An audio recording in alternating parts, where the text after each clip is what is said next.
Gross working capital is a total current asset. Net working capital is a difference between current asset and current liability. ये concept अपन ने already scanner वाले में से कर लिया था. ग्रॉस वर्किंग कैपिटल का मतलब क्या? Only current asset. Net working capital का मतलब current asset minus current liability. Permanent working capital का मतलब क्या है? A fund required to produce the goods and services to satisfy the demand at a lowest point. It is called permanent capital. कौन से factors है जो working capital calculate करते हो अपन कंसिडर करते हैं?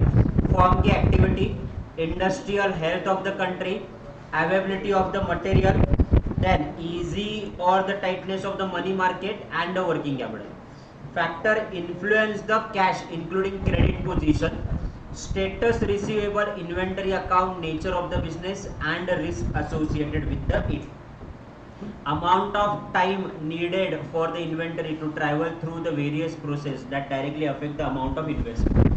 The investment in inventories are guided by minimization of the cost and management ability to predict and can disturb in the follow inventory like a strike or the shift in demand. Factor influencing the investment of account receivable is only the cost and the time value of the fund. Operating cycle is a length between company's outlay of a raw material, wages and other expenditure and inflow of sale of goods. In deciding the company's working capital policy, important consideration trade-off between profitability and risk. Working capital leverage refers to the way in which the company's profitability is affected in a part by the working capital management. Fund flow represents the movement of all the asset, particularly the current asset, because the movement in the fixed asset expected to be a small and the time of expansion and diversification. Cash management means the management of the cash in the form, bank balance and reality of the marketable securities. John Keynes put all the possible motives into the cash holding, cash transaction motive, precautionary motive and speculative motive. इसको important कर लो, ये highlighted है. John Kaynes ने cash के 3 motives बोले थे. पहला transaction motive, दूसरा प्रिकॉशनरी मोटिव, तीसरा स्पेक्युलेटिव मोटिव. ट्रांजैक्शन मोटिव, आपको कोई ट्रांजैक्शन करना है तो यू नीड अ कैश, ये उसने बोला. दूसरा उसने बोला प्रिकॉशनरी मोटिव, इमरजेंसी के टाइम पे भी आपको क्या काम आएगा? कैश. तो it is for the safety purpose, precautionary motive. और तीसरा स्पेक्युलेटिव, अगर मार्केट में बहुत ज़्यादा प्राइस गिर रहा है प्रोडक्ट का तो खरीद लो, सस्ते में रॉ मटेरियल मिलेगा. और प्राइस अगर बढ़ रहा है तो रुक जाओ. तो take advantage of speculative market, इसलिए कैश रखना चाहिए.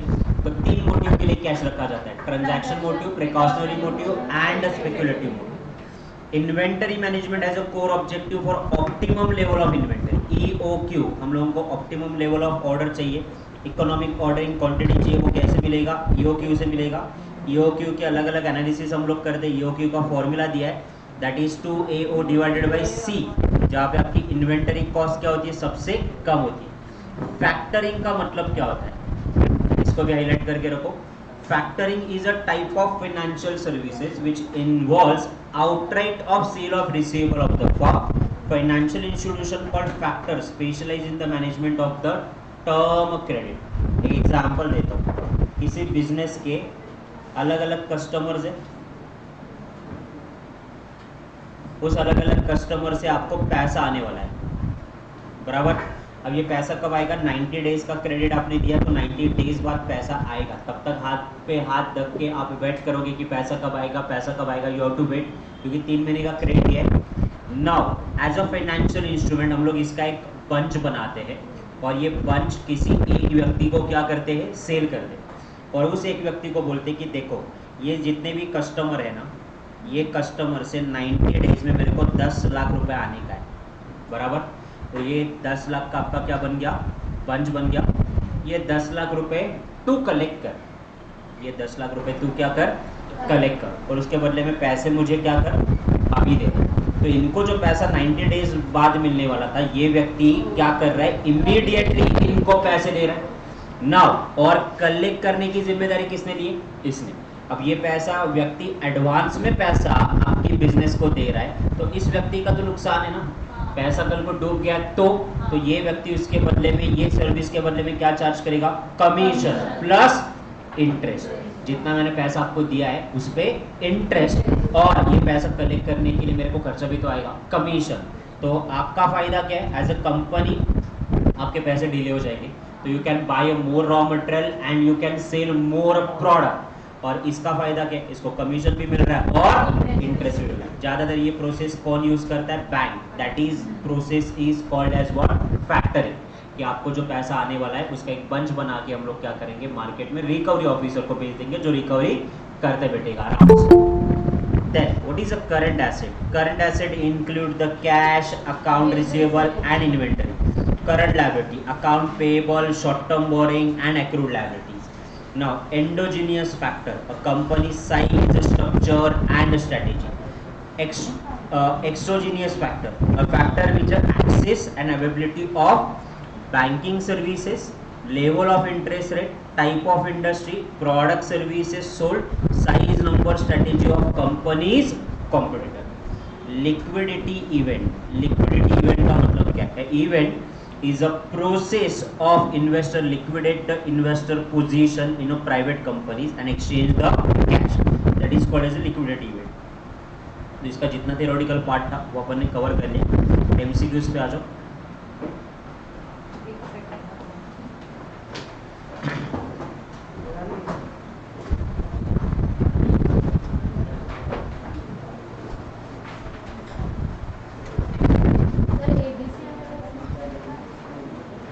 कोई वाला stop done.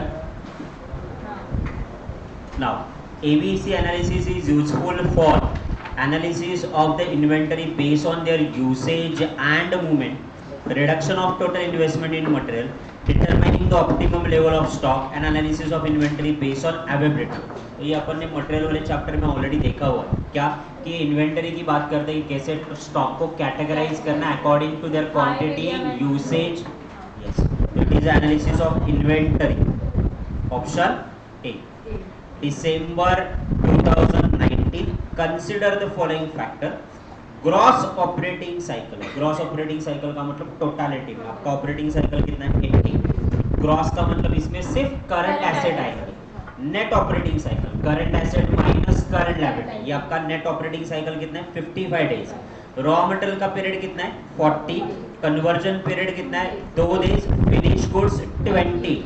Average collection period will be, ये उन्होंने पूछा। अब जरा 2 सेकेंड के लिए यहाँ पे रुको। ओके, ये आपका ग्रॉस है बराबर, और ग्रॉस में से क्या आप ये कैलकुलेशन कर सकते हो क्या, यस। ग्रॉस का मतलब क्या होता है, only current asset. Current asset बोले तो raw material, work in progress, finish goods, ये वाला पार्ट है, एंड डेटर्स, ये वाला पार्ट है। अब मुझे ये बताओ, ग्रॉस आपका कितने का है, 80 ना, 80। रॉ मटेरियल का पीरियड दिया हुआ है, हाँ कितना, 40। वर्क इन प्रोग्रेस कन्वर्जन के लिए 2 दिन लगते, यस। Finish goods 20। तो कौन सा पता नहीं, डेटर्स वाला पता नहीं, तो मुझे ये बताओ कितना हो जाएगा, 40 प्लस ये कितने हो गए आपके 20, 60 प्लस 2, 62। तो डेटर कितना रहेगा, 62 में से 80 गए तो 18 डेज, 18। ये समझ में आया? ओके, एक और क्वेश्चन उन्होंने पूछा नहीं बट मैं आपको करवा रहा हूं। एक और क्वेश्चन, क्रेडिटर्स का पीरियड कितना है, ये निकाल सकते हो क्या? हाँ मैं निकाल सकता हूँ क्रेडिटर्स का पीरियड भी।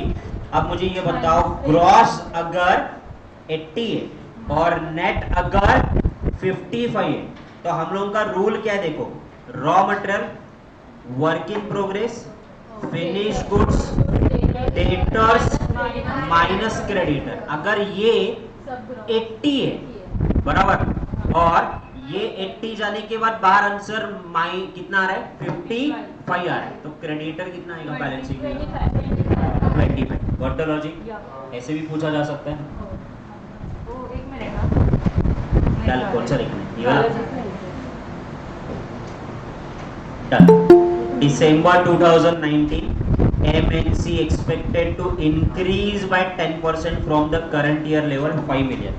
Net profit margin 8%, payout ratio 30%. What is the financing for the next year available from the internal source? Internal source का आपका फाइनेंस कितना होगा? What is the finance for the next year? कर सकते का calculate? कैसे करोगे? सिंपल है ना, इंटरनल सोर्स का फाइनेंस अपन डिविडेंड पॉलिसी में कर चुके। कैसे करें? डिविडेंड पॉलिसी में करते ना, आई ईपीएस माइनस डी, वो इंटरनल रिटेन अर्निंग ही था ना, तो वो वाला लॉजिक लगा सकते हैं। यहाँ देखो, मुझे ये बताओ 5 मिलियन का मतलब कितना? पहले ये लोगों को कंफ्यूजन, 50 लाख कि 5 लाख? ओके, 50 लाख पक्का लॉक करूं? ओके, नाउ इसमें क्या हुआ है? MNC expect increase 10% from the current year, यानी इसमें 10% सेल बढ़ेगा मेरा, तो 10% सेल अगर बढ़ गया तो ये कितना हुआ?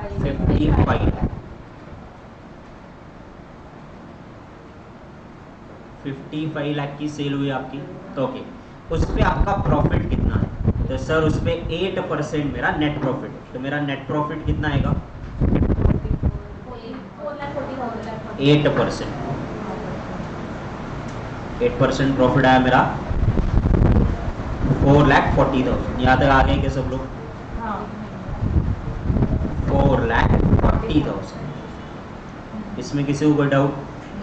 तो इसमें से अपन 30% डिविडेंड दे रहे, तो इसमें से 30% डिविडेंड, तो पे आउट रेशियो कितना हुआ? 1,32,000। तो बचा कितना? 3,08,000 है क्या ऐसा option?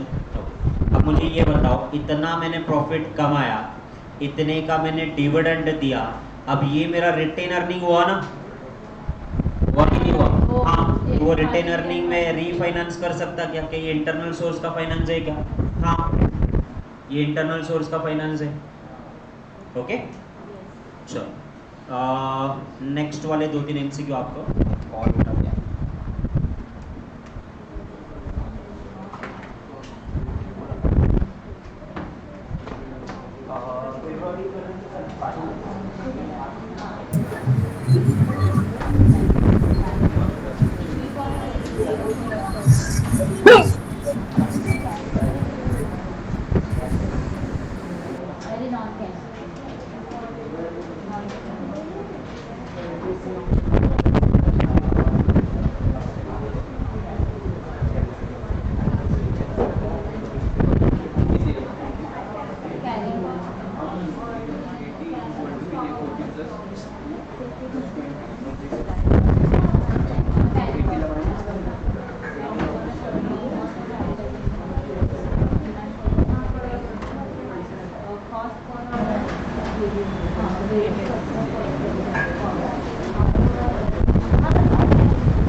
Done?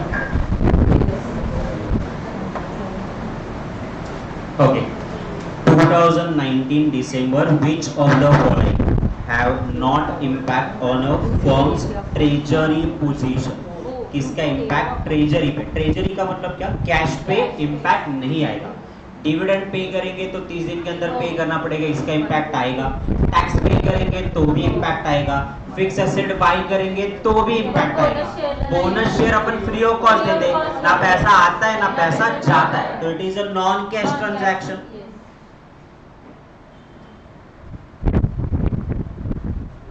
So option D. Then 2019 December, determination of safety stock required a trade-off between a carrying cost and stock out cost, ordering cost or carrying cost, ordering cost or stock out cost, और lead time and ordering cost। Safety stock आपको ढूंढ के निकालना है ना, तो safety stock के लिए अपन कैरी करने के लिए कितना टाइम लगेगा और उसका स्टॉक आउट का कॉस्ट कितना होगा वो देखते हैं। तो ऑप्शन ए, ऑर्डरिंग कॉस्ट अपन नहीं देखते। Then which of the following is not, word को अंडरलाइन करो, valid assumption for EOQ? Demand forecast is available, inventory can be replenished immediately, cost per order is variable, carrying cost is a fixed percentage। तो carrying cost हमेशा ही fix होता है, 5%, 10%, 15%, 20%, और even ordering cost भी fix होता है, 100 rupees, 200 rupees, 300 rupees. कभी variable था क्या वो? नहीं। This is not the valid assumption. Then 2019 December, Monthly demand of raw material is 150, ordering cost is 8, annual carrying cost is 2, economic ordering quantity under the above circumstances will be। EOQ निकालना है, आप लोग निकालो, करो करो, आता आपको।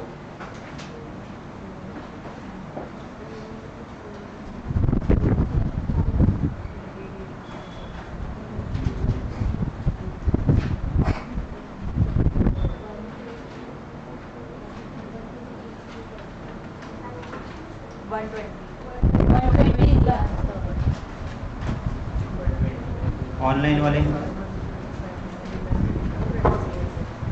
Yes, so 120.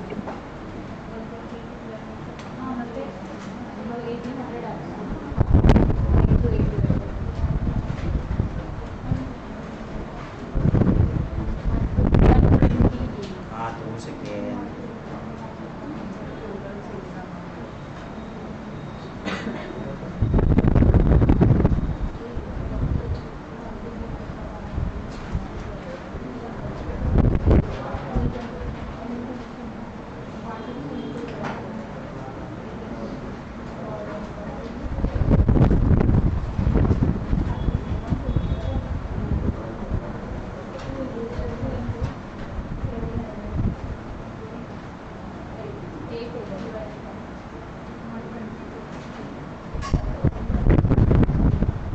$120.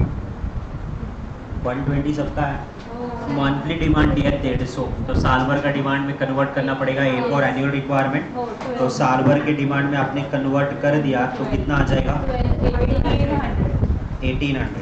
into 8. Okay 1800 into ordering cost 8 divided by carrying cost 2। ना इसका इक्वल टू आंसर करने के बाद आपको क्या करना है, रूट करना है। तो आंसर आया कितना आपका 120। Okay next one, next one पे आ जाओ। Debtors turnover reflect collection period और debtors in relation to the credit sale, debtors in relation to the total sale और it is ageing of debtor. Debtor turnover ratio अपन ratio analysis में पढ़ चुके और इसका फॉर्मूला आपका टर्नओवर या आप बोल सकते credit sale, credit sale divided by average debtors. सारे टर्नओवर के फॉर्मूलेज में टर्नओवर न्यूमरेटर में आता है और डिनोमिनेटर में बाकी सारी चीजें आती हैं। तो ये कौन सा रिलेशनशिप बता रहा है, तो ये डेटर्स और क्रेडिट सेल का रिलेशनशिप बता रहा है ना, कि टोटल सेल का रिलेशनशिप बता रहा है, डेटर्स एंड क्रेडिट सेल। तो ऑप्शन कौन सा आएगा, option B. Now consider the following data and compute the sale. Closing bills receivable 30 lakh के, ओपनिंग 20 लाख के, एवरेज कलेक्शन पीरियड 25 डेज का है, credit sale 73% of the sale. तो उन्होंने पूछा क्या, कैलकुलेट क्या करना है आपको, टोटल सेल कैलकुलेट करना। कैसे करोगे टोटल सेल कैलकुलेट, तो ये वही देखो यहाँ पे 2 सेकंड के लिए, डेटर्स टर्नओवर रेशो का मैं फॉर्मूला लगाऊंगा। ओके फॉर्मूला क्या है, credit cell divided by average debtor. यहाँ तक कोई प्रॉब्लम नहीं। ओके 2 सेकंड के लिए देखो, टर्नओवर आपको एवरेज कलेक्शन पीरियड कितने दिन का दिया है, 25 दिन का। मैंने बहुत बार आपको बोला है रेशो एनालिसिस में दिन को टाइम में और टाइम को दिन में कन्वर्ट करना सीखो, बहुत काम आसान होगा। साल भर में दिन कितने, 365 डेज। हर 25 दिन बाद ये प्रोसेस होगा, तो साल भर में कितनी बार होगा, 365 डिवाइडेड बाय 25। पॉइंट में आता है, पॉइंट में बताओ। 14.6, मेरे पास जगह नहीं है तो मैं यहाँ पे लिख रहा हूँ 14.06 है कि 6 है, 14.60 टाइम ये प्रोसेस होगा।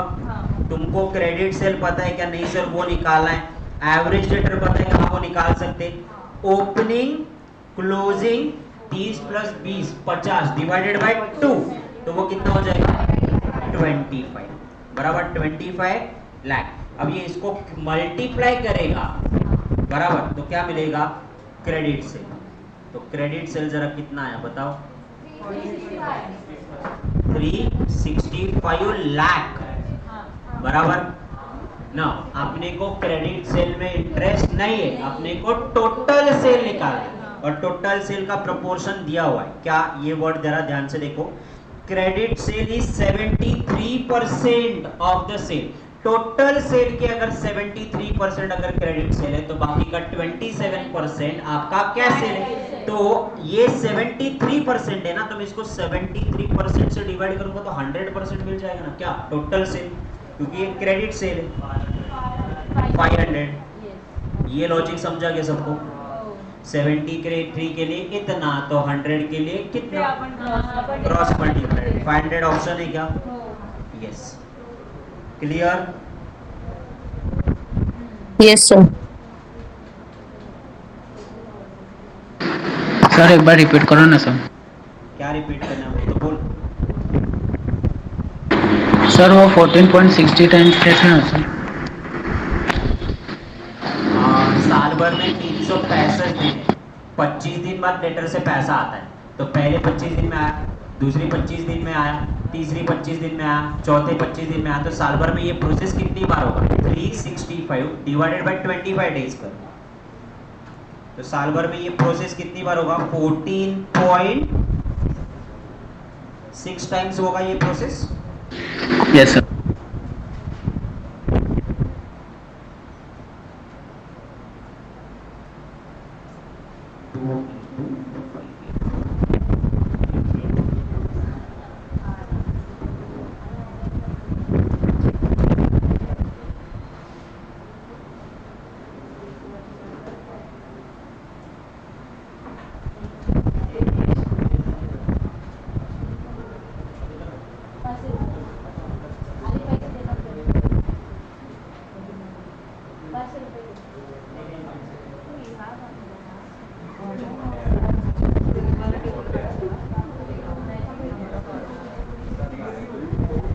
हो गया?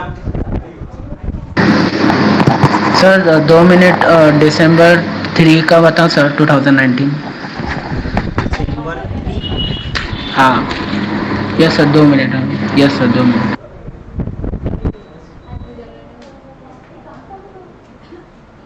Done sir.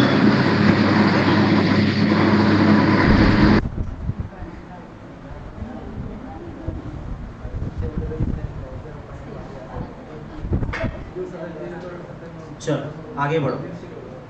ईओ क्यू निकालना है, आप लोग निकालो। चलो मेरे को बताओ ईओ क्यू क्या? दिसंबर 17। हाँ तो करो ना, तो क्या हुआ? एग्जाम में क्या करोगे?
कैसे करोगे? आराम से करो।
Sure.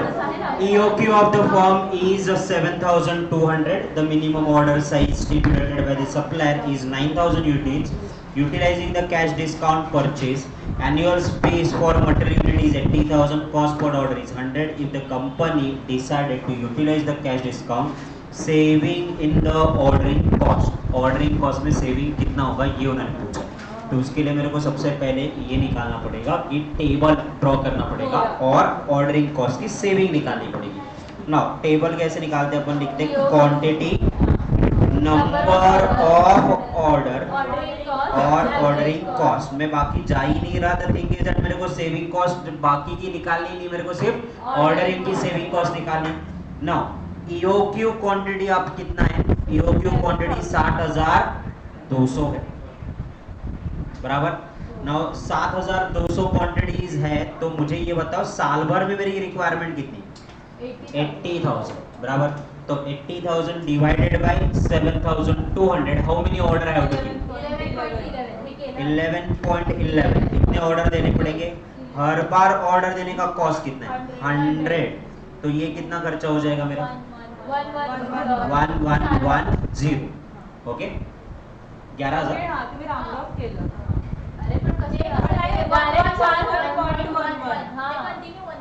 1100 आ रहा है कि 11,000 आ रहा है, इतना बताओ सही।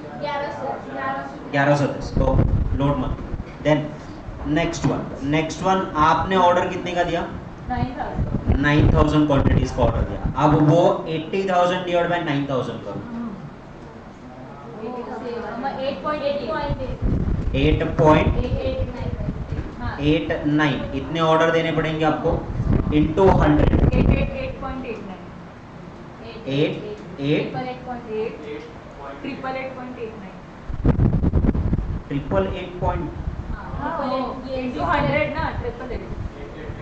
889 ना,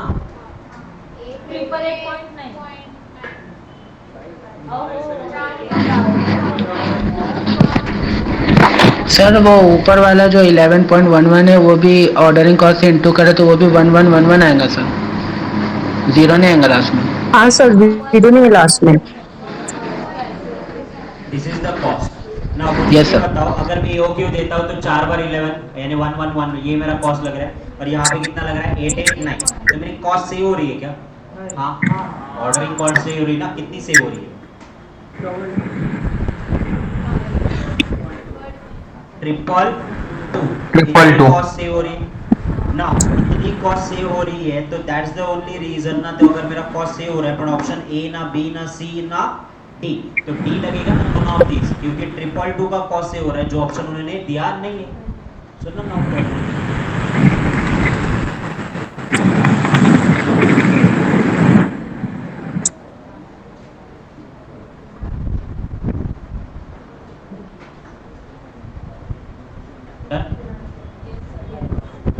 यस सर। okay.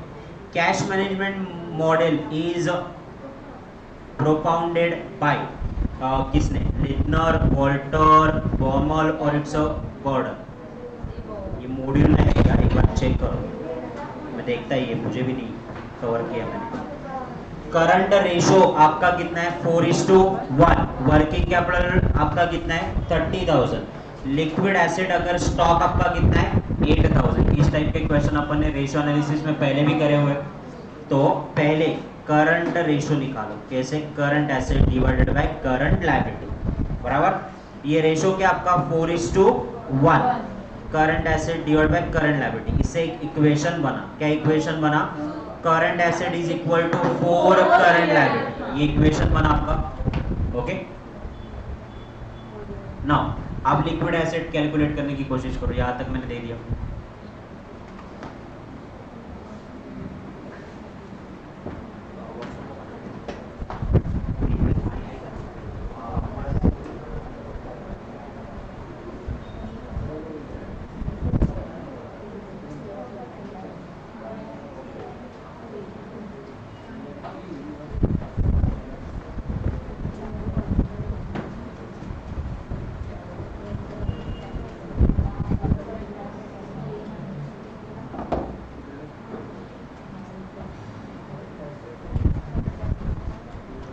सब लोग एकदम साथ में आते, क्लाइंट भी, क्लास भी, सब कुछ।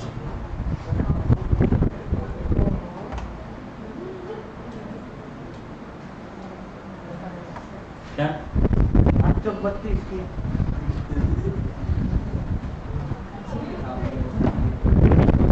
कर रहे कि नहीं कर रहे, नालायक तुम लोगों को आता कि नहीं आता? 5 मिनिटात माझं पेपर सॉल्व होईल। चल, ये पहला इक्वेशन हो गया, हुआ कि नहीं हुआ?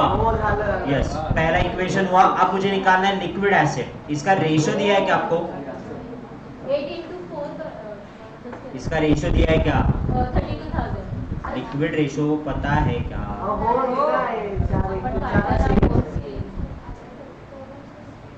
ये आपका net working capital, current asset minus current liability, बराबर।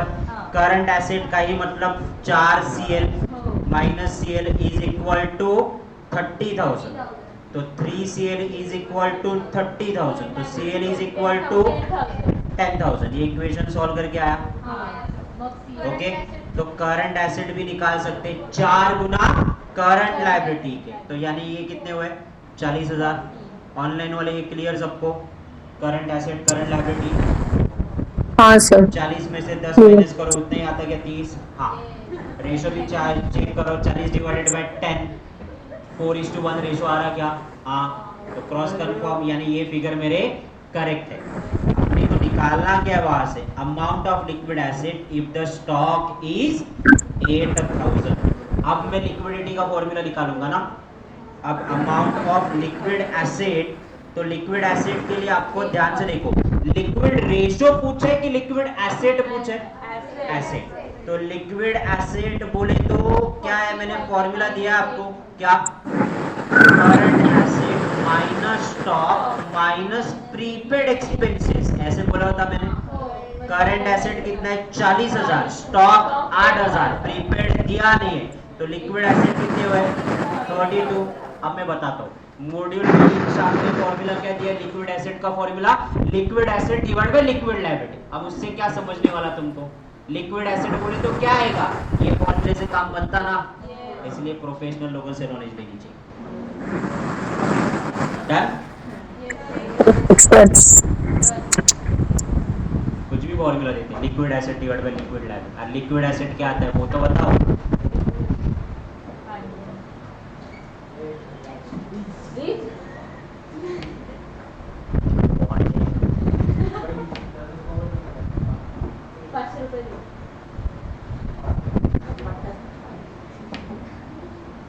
KGF मध्ये हिरोईन कोण आहे?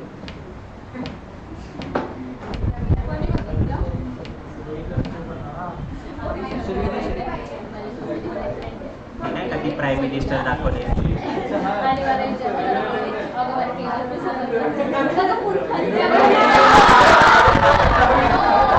ती नाही का ती प्राईम मिनिस्टर दाखवले?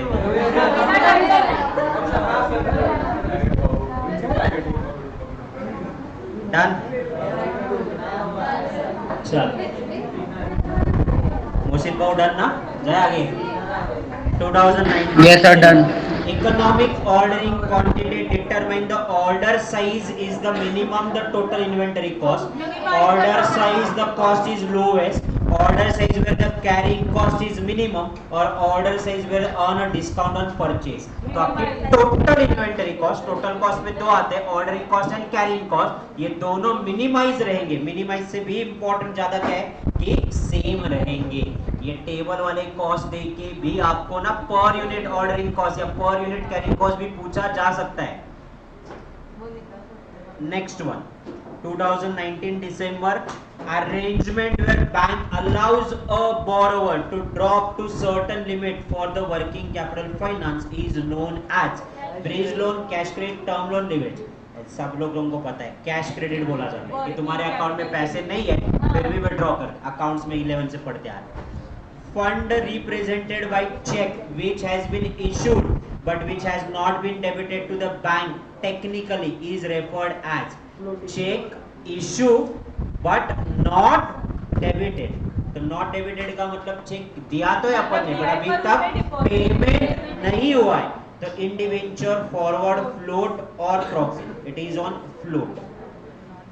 Okay, net working capital of the firm is 14 lakh, the purchases are 30 lakh, worth of the raw material credit 7%, debenture 20 lakh, purchase machine 18 lakh for cash, new working capital यानी net working capital of the firm कितना है ये उन्होंने पूछा है, कैसे निकालोगे बोलो।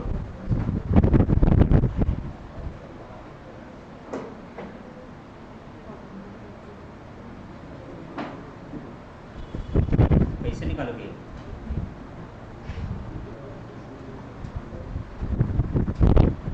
सोचो सोचो।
बोलिए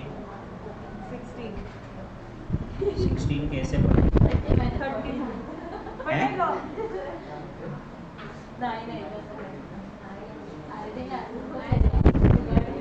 Two, sir. नहीं आ रहा इससे आप ही बता दो।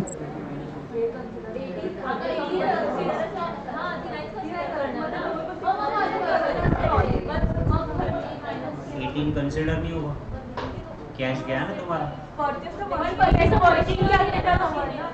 हाँ तो वर्किंग कैपिटल में कैश आता ना करंट एसेट में।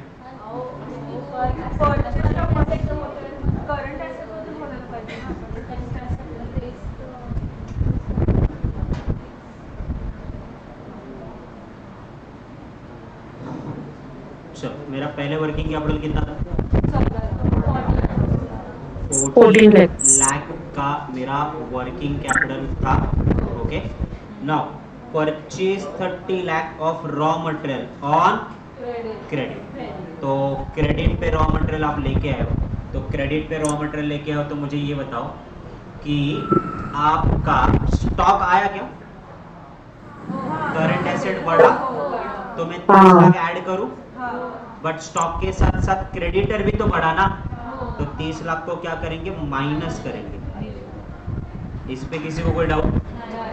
ओके ठीक है, चलो डिवेंचर इशू करे तुमने, 20 लाख रुपए के डिवेंचर इशू किए। डिवेंचर लॉन्ग टर्म है, मुझे एग्री है, बट उसके बदले में कैश या बैंक में पैसा आया कि नहीं आया? आया। तो कैश आया ना या बैंक बैलेंस आया, तो मैं इसको ऐड करूं कितना? 20 lakh. Agree? Debenture liability side पे क्या, बट मेरे बैलेंस शीट टैली करते वक्त डबल इफेक्ट आता है ना, डबल बुक कीपिंग, तो कैश बैंक बैलेंस बढ़ा। ओके, मशीनरी परचेज किया बट उसका पेमेंट कैसे किया? कैश में। मशीनरी फिक्स एसेट बढ़ा but cash current asset affect हुआ क्या? हाँ, तो इसको क्या करेंगे? माइनस 18 लाख। क्यों? सिर्फ कैश और बैंक वापस कम हुआ। नाउ अब आंसर बता दो। कुछ भी 16 से 16 नीचे दिखा नहीं कि 30 में से 14 माइनस, खत्म 16। अरे हराम को नालायक को, मैं लॉजिक से पढ़ा रहा, 5 महीने से, थोड़ा तो शर्म करो। कुछ भी आंसर लाने के लिए मत, एग्जाम में आंसर नहीं पता है तुमको, बस लगा देते हो। हाँ डिबेंचर, अरे डिबेंचर नहीं है बट उसका कैश तो करंट एसेट है ना, फिक्स एसेट नहीं है बट उसका कैश तो है ना। आया 16 lakh. Yes sir.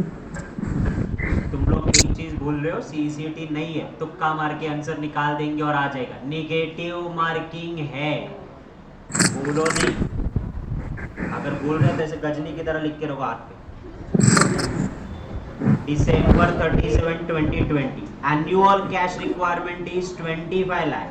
Cost of conversion market lot is 2,500. Company earn 5% in return. Economic lot size according to, ये बाद में करेंगे, रहने दो ये, मैं बताता हूँ। EOQ निकालना है। So in respect annual requirement आपकी कितनी है 20,000, कॉस्ट आपकी पर यूनिट कितनी है 10, carrying cost 10, cost of placing order 500, EOQ करो 2AO divided by C। 2 annual requirement 20,000 okay, into ordering cost 500 और कैरिंग कॉस्ट किस पे निकालते हैं, परचेज प्राइस पे, तो 10 के 10%, एक रूट मारो और बताओ। 4,472 यूनिट्स आया क्या? भूख लगी, नाश्ता नहीं करेंगे? नाश्ता नहीं करें? अबे 8:30 से 9:30 तक ब्रेक था, करके रहे थे। मेरा तो ठीक है, चलो मैं तो लेक्चर ले रहा था, तुम लोग क्या कर रहे थे? So much dedication.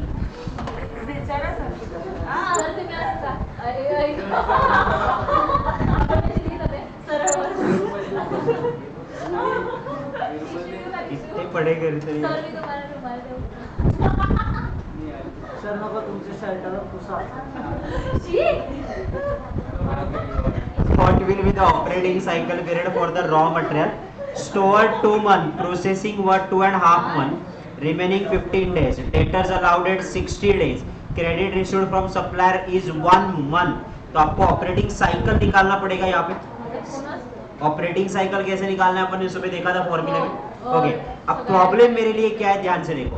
मेरे लिए प्रॉब्लम है, एक तो मैं मंथ को डेज में लेके जाऊं या डेज को मंथ में लेके जाऊं। अब ये मैं डिसाइड कैसे करूं, नीचे के ऑप्शन कैसे, मंथ में, यानी इसका मतलब डेज को मंथ में लाना पड़ेगा। तो अपना फॉर्मूला क्या है, रेगुलर वाला फॉर्मूला, रॉ मटेरियल, इसको वर्क इन प्रोग्रेस में डालो, फिर फिनिश गुड्स, फिर डेटर माइनस क्रेडिटर। तो रॉ मटेरियल वाला पार्ट अपना सीएस में हो चुका है, वर्क इन प्रोग्रेस भी हो चुका है, अपना फिनिश गुड्स बन रहा है। तो कितना हो रहा, 2 months raw material, work in progress 2.5, now 15 days का मतलब आधा महीना लो, फिनिश गुड्स, डेटर 60 डेज, इसका मतलब 2 months, और क्रेडिटर्स कितना दिया, क्रेडिटर 1 month, तो 2 3 5 7 -1 6 month, इतना तो आता ही होगा। सगळे सोपं केलं की होतं, करत नाही आपण, आहे की नाही?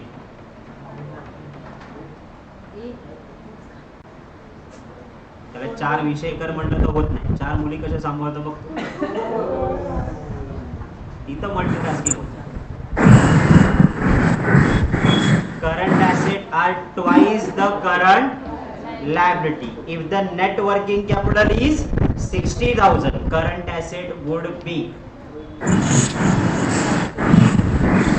माइक ऑनलाइन वाले, ओके, करंट रेशियो दिया है क्या, 2/1, current asset divide by current liability, current asset divide by current liability, तो इक्वेशन क्या बना, current asset is equal to twice the current liability, ये इक्वेशन बना। Yes. Now net working capital current asset minus current liability, current asset बोले तो 2 current liability, 1 current liability is equal to 60,000। Okay, then 1 current liability is equal to 60,000, तो current liability 60, तो उसके 2 गुना आपका क्या है, करंट एसेट 2 गुना, तो 1,20,000।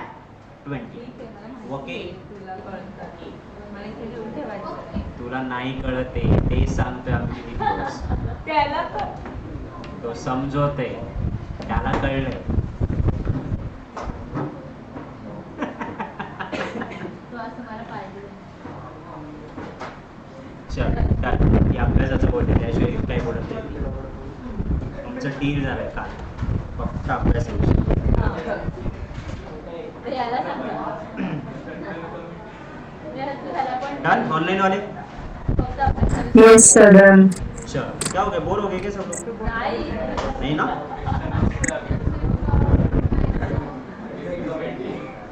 कौन सा कमिटी? टंडन कमिटी। रवीनाचं नवरा भोंडे द कंसेप्ट ऑफ, मैं बताता, concept of maximum permissible bank financial is given by the Tandon committee. Tandon committee ने 3 रूल दिए। अरे सुनो तो सही, टंडन कमिटी ने ना 3 रूल दिए। 3 रूल क्या है? रूल नंबर 1 है दैट, ध्यान से सुनो, करंट एसेट और करंट लायबिलिटीज ये माइनस करने के बाद आपको क्या मिलेगा, नेट वर्किंग कैपिटल। उसके 75% हम लोग आपको क्या करेंगे, फाइनेंस देंगे। किसके? 75% of working capital, current asset current liability minus करो, वर्किंग कैपिटल मिलेगा, उसका 75% फाइनेंस हम लोग देंगे। टंडन कमिटी का दूसरा rule, 75% of current asset minus current liability, ये केयरफुली करना। 75% ऑफ करंट एसेट, फर्क समझो, करंट एसेट का 75% निकाला है मैंने।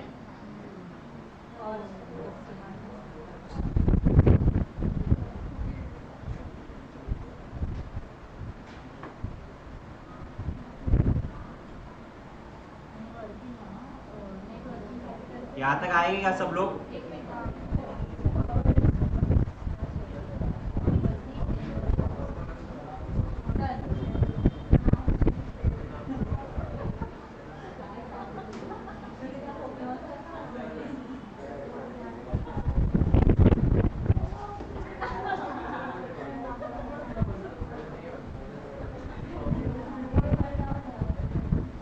Okay done. Next, 75% of current asset minus core asset, इसका 75% माइनस करंट लायबिलिटी। इसको इंपॉर्टेंट करो ये एमसीक्यू को, शायद टंडन कमेटी के हिसाब से तुमको फाइनेंस कितना देना है ये पूछा जाएगा।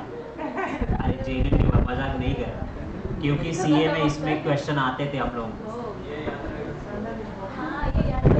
आप ये रूल मत बोलो यहाँ पे, 75% ऑफ नेट वर्किंग कैपिटल, फिर 75% ऑफ करंट एसेट, और करंट एसेट में से कोर जाने के बाद 75% उसमें से करंट लायबिलिटी, इसमें से कोई तो एक आध आपको क्या होगा, फॉर्मूला यानी फाइनेंस मिलेगा। डन ऑनलाइन वाले? Yes, sir. ओके, 2020 एकदम चिल्लर है। Reorder level plus reorder quantity, इधर ही समझना चाहिए आपको फॉर्मूला कौन सा है, maximum level. Then efficiency of credit control system is do not get influenced by timely billing, accurately billing, compliance और cash discount। ध्यान से देखो, बिजनेस में आप क्रेडिट किसको देते? बिजनेस में आप क्रेडिट किसको देते? कस्टमर को क्रेडिट देते, बराबर। अब मुझे ये बताओ, ये जो अपन कस्टमर को क्रेडिट देते, अपन क्रेडिट कम देंगे तो जल्दी जल्दी पैसा होगा, और ज्यादा क्रेडिट देंगे तो डीले करेंगे तो बैड डेट्स के चांसेस बढ़ेंगे। तो टाइमली बिलिंग से क्रेडिट कंट्रोल होने वाला है क्या? बिल तो अपन वैसे भी टाइम टू टाइम इशू करते हैं। एक्यूरेट बिलिंग से क्रेडिट कंट्रोल होने वाला है? नहीं। कोई वाहियात सवाल कुछ भी पूछते, कुछ भी बोलते, compliance with the credit policy. अरे अपन तो क्रेडिट पॉलिसी फॉलो कर रहे हैं, सामने वाले ने पैसा देना चाहिए ना, तो cash discount to the customer. हाँ, अगर मैं उसको बोलता हूँ कि देख तू 90 डेज बाद पैसा देने वाला, अभी पैसा देगा, मैं तेरे को 5% डिस्काउंट दूंगा, तो अपना कैपिटल जल्दी क्रेडिट कंट्रोल होगा क्या? यस। तो क्रेडिट कंट्रोल कैसे होगा? Cash discount by the customer. 2020 December, JP Limited has earned 10% on a total asset 18 lakh. Net profit तो सेल कितना है? मैंने पहले ही बोला था, ये एक्चुअली क्वेश्चन एफएम का पकड़ो ही मत, ये क्वेश्चन है रेशियो एनालिसिस का, और मैंने रेशियो एनालिसिस में बोला है जो फिगर रुपीज में दिया हुआ है वो मेरा स्टार्टिंग है। रुपीज में क्या दिए? 18 लाख। ये 18 लाख क्या है? टोटल एसेट है। नालायक को नीट रीड करो ना, टोटल एसेट है वो, कुछ भी बोलते हैं।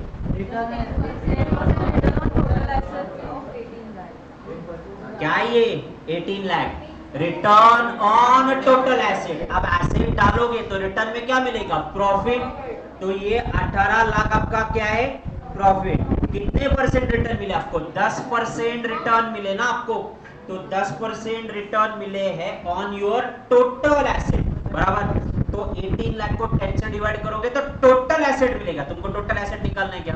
नहीं, तुमको क्या निकालना है? सेल निकालना है। नाउ सेल नेट प्रॉफिट का परसेंटेज दिया है, तो लगाओ ना लॉजिक सिंपल सा। 8% के लिए अगर 18 लाख का प्रॉफिट, तो सेल हमेशा क्या होता है? 100। तो 100 है तो कितने का?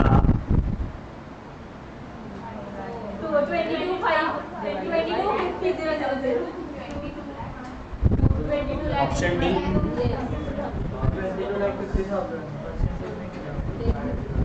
Next one, what do you understand by the factoring? Factoring का प्रोसेस मैंने बोला आपको, फैक्टरिंग को इंपॉर्टेंट भी मार्क करा मैंने लेसन राउंडेड अप में। मैंने बोला आपको एमसीक्यू आएगा क्या? Use of account receivable as a prime collateral for the secured loan, pledging of the account receivable to the lender, outright sale of the account receivable to the financial agency, और encashing the account receivable before the close of the account।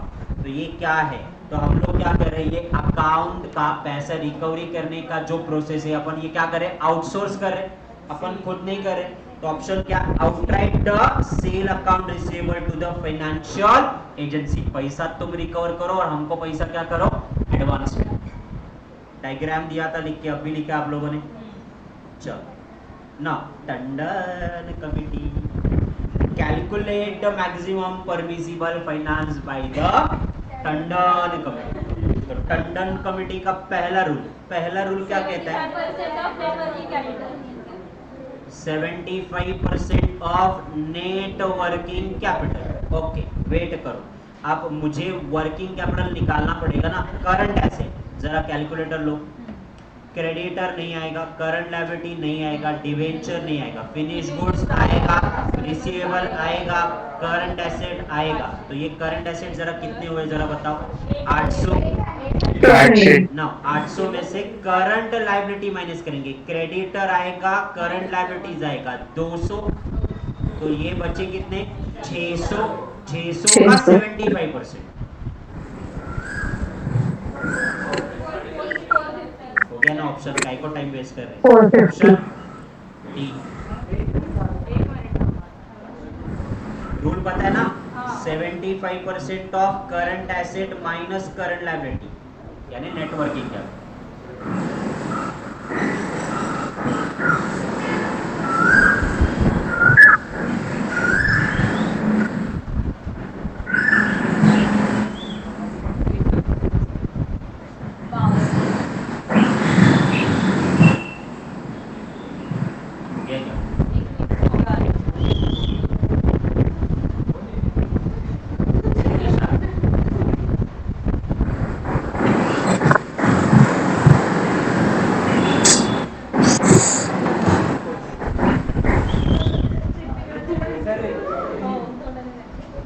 चलो हो गया। ये वाला question important कर लो, 2021 होगा, important कर लिया। तो credit term credit term 4/20 net of 90, इसका मतलब क्या हुआ ये उन्होंने पूछा है। चलो थोड़ा सा दिमाग लगाओ, जल्दी जल्दी, वरना मैं बता दूंगा। उन लोगों को पता। ओके, इन्होंने ऐसे लिखा है 4/20 नेट ऑफ 90। नेट ऑफ 90 का मतलब अगर आप 20 दिन के अंदर पैसा दोगे तो हम आपको 4% डिस्काउंट देंगे। तो आपके पास ऑप्शन नंबर 1, 20 दिन के अंदर पैसा दो, 4% डिस्काउंट लेके जाओ, या फिर 90 डेज का क्रेडिट। ये इसका इंटरप्रिटेशन है। तो आप बोलो 0.40 discount granted to the customer if pay within 90 days, 20% discount granted to the customer if pay within 4 days. 20% discount देंगे तो प्रॉफिट क्या कमाएंगे? देन नेट 90 पर डूबी गया, 90% डिस्काउंट इन 4 डेज पेमेंट करने पे, and 4 day discount if pay within 20 days and make a otherwise payment in 90। Option D. Okay, ये क्वेश्चन शायद नहीं होगा आपके इसमें, ये according to the William economic ordering quantity cash management optimum cash level will be. तो ये carrying cost and transaction cost देखता है। ओके, ऑर्डरिंग कॉस्ट की जगह आप क्या देखोगे? Transaction cost. क्यों?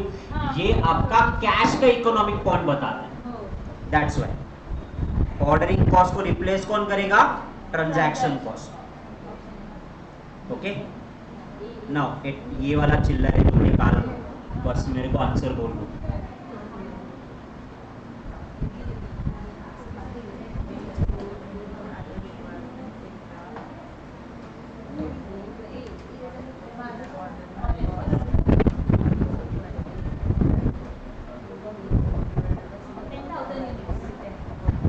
कुछ भी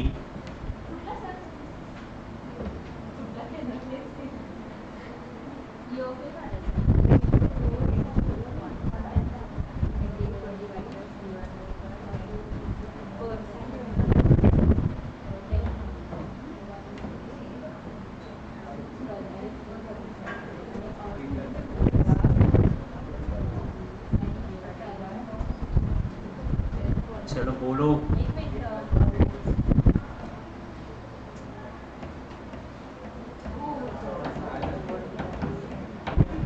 डब्बे वाली कुठे आज आली नाही?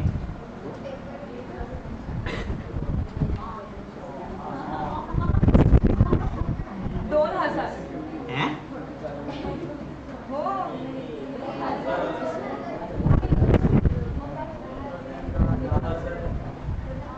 To AO divided by C, to annual requirement 1 lakh into ordering cost आपकी कितनी है? Cost per unit is 20, carrying cost 10, cost of placing order 1000 divided by 10% carrying cost यानी कितना? 2000 का 10,000 आलं. 10,000 बरोबर आहे का? टेन्शन घेऊ नका. ये सगळे थांबून.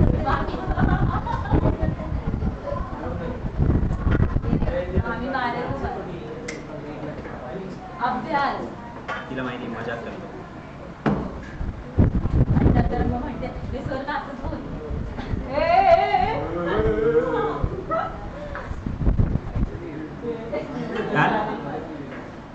ऑनलाइन वाले आ गए? कैलकुलेशन हाँ, सर। गड़बड़ हुई है, चेक करें। तो 20 से डिवाइड करी जाए। Net operating cycle define as raw material work in progress finish conversion, raw material finish goods receivable, या फिर inventory plus receivable minus defer period और नन ऑफ दी अबाउ। तो आप लोगों को क्या चाहिए? ऑपरेटिंग साइकिल चाहिए ना वहाँ पे। तो ऑपरेटिंग साइकिल के लिए बोलो ऑप्शन ए होगा कि बी होगा? Option B. B B. yes. Then net working capital is equal to fixed asset minus current asset minus current liability, asset minus cash and long term and minus short term. B option. देखो अगस्त के paper में ये सारे MCQ आए थे, ये आपके एग्जामिनेशन पेपर वाले बन रहे ना आपके एमसीक्यू। कॉन्फिडेंस रखो, सब कुछ ठीक होगा। दिसंबर वाला ये क्वेश्चन शायद नहीं होगा आपका। आमचं ऑगस्ट पर्यंत सांगितलं. नहीं पण नहीं पाठवली तरी आपल्याला बिल्कुल नहीं। नाही. ओके दिसंबर, ये वाला बताओ चलो। Negative working capital, negative working capital कब होगा? Current liabilities are more than my current asset, तो ऑप्शन कौन सा होगा? सी। तो निगेटिव वर्किंग कैपिटल रहेगा। चलो ये निकालो, आपका ईओ क्यू निकालना है, 2AO divided by C 2। Now ये कैसे मंथली रिक्वायरमेंट है ना, तो साल भर में 14,400, ऑर्डरिंग कॉस्ट 400, मैंने ओरली किया है, तुम लोग चेक करो। नाउ यूनिट की वैल्यू कितनी है? 150, 150 के 13%, 19, 19.5। 19.5 चलो ईओ के बताओ फटाक से।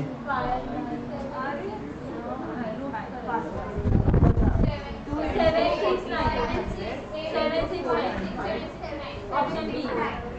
769, ऑप्शन बी। अगर आपने चेक किया, आपने कितना ऑब्जर्व किया पता नहीं, हर बार एक ईओक्यू का क्वेश्चन आ रहा है, हर बार, हर पेपर में। तो एक मार्क तो वहां पे आपका कन्वर्ट हो रही है। ओके, दिसंबर 2021 कंपनी का सेल 20 करोड़ का है, 40% सेल आपका क्रेडिट सेल है। एक्सपेंसेस फॉर द कलेक्शन 1.5% है। कंपनी का टारगेट है कि reduce working expense by 40%। Calculate the expected saving target of the company. कैसे करूं?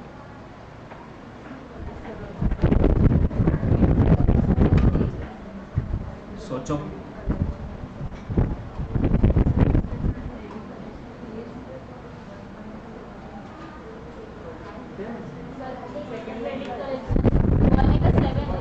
वन।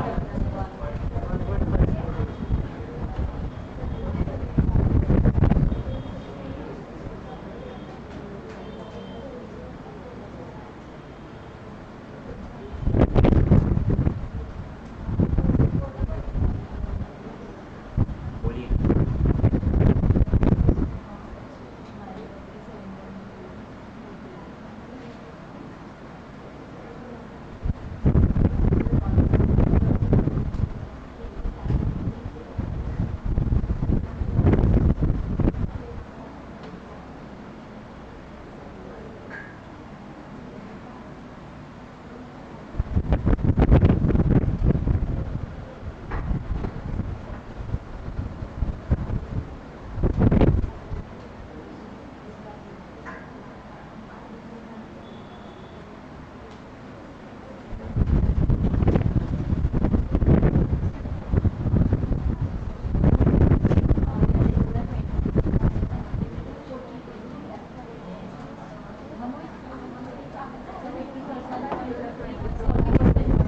के 40% तुम्हारा क्रेडिट सेल है, विच इज सम अराउंड कम 8 लाख,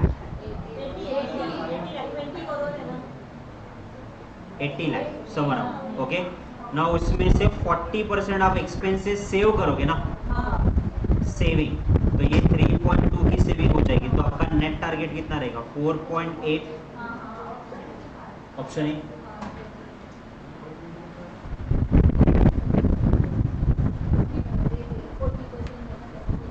सीआर में कैलकुलेशन, सेविंग 40%, अच्छा 80 लाख, 8 के 40% एक्सपेंसेस सेव होंगे, तो आपका नेट एक्सपेंस कितना होगा? 4.86।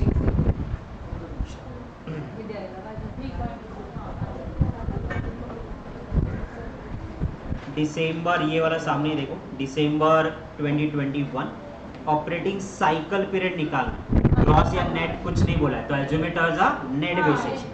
आपको पता है तो 1 बाय 1, रॉ मटेरियल 27, देन उसके अलावा कन्वर्जन का पीरियड 25, फिनिश गुड का 28, अकाउंट रिसीवेबल का 20, पेएबल का 3/4 ऑफ द अकाउंट रिसीवेबल। तो अकाउंट रिसीवेबल कितना है? 20 ना, उसका 3/4 बोले तो 15, है ना? समझा कि नहीं समझा? 85। तो ये समझा क्या कैसे 15 है? इसके 3/4, 20 के 3/4 तो 15 आएगा। 85 is the net answer.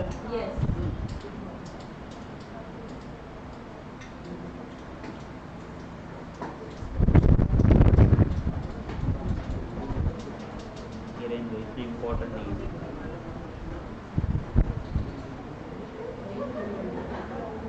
Okay, इसके थ्योरेटिकल करवाने हैं क्या? चलो, बताओ। नहीं सर वो करेंगे ना। प्रैक्टिकल चेक करें फिर इसके 31 ले 31 वाले क्वेश्चन पे आ जाओ सब लोग, प्रैक्टिकल करवा दो।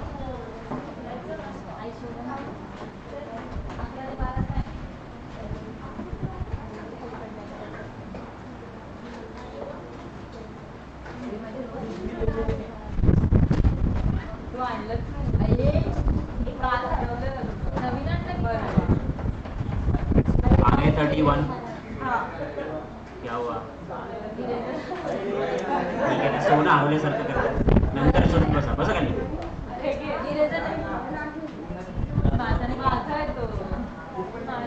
मॉड्यूल पे आ जाओ पहले, मॉड्यूल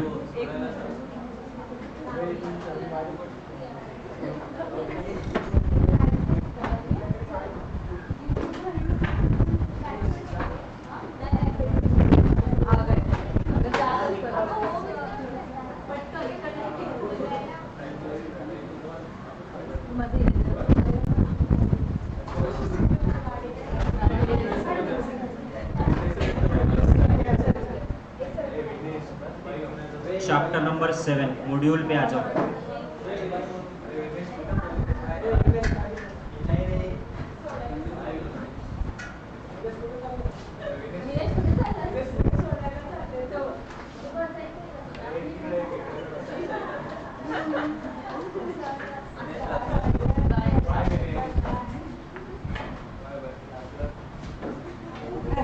हळूच बाय बाय करतोस ना तिला.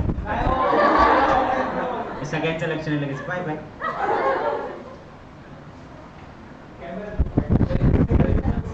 एवढं का असतं, ती लाजत नाही तेवढं तुला असतं.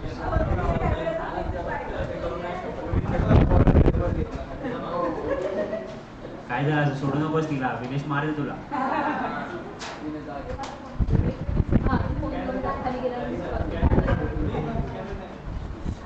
पेज नंबर 228 मॉड्यूल का, page number 228, page number 228.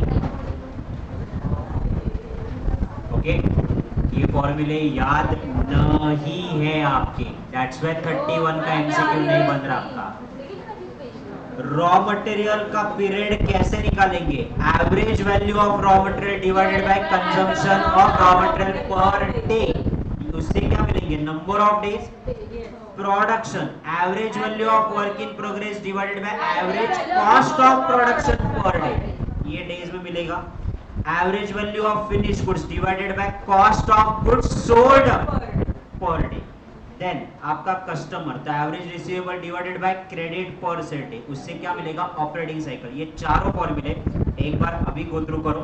Raw material को एवरेज रॉ मटेरियल पीरियड से डिवाइड करेंगे, देन वर्क इन प्रोग्रेस को प्रोडक्शन पर डे से डिवाइड करेंगे, देन आपके फिनिश गुड्स को कॉस्ट ऑफ सेल से डिवाइड करेंगे, और आपके डेटर्स को क्रेडिट सेल से डिवाइड करेंगे. तो क्या मिलेगा? Operating cycle. ये क्लियर है सबको?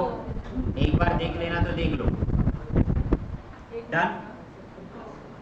अब वो क्वेश्चन पे आ जाओ.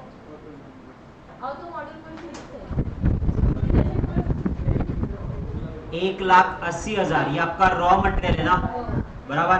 1,80,000 रॉ मटेरियल को रॉ मटेरियल से डिवाइड करोगे ना, तो 1,80,000 divided by raw material purchase per day कितना हुआ आपका?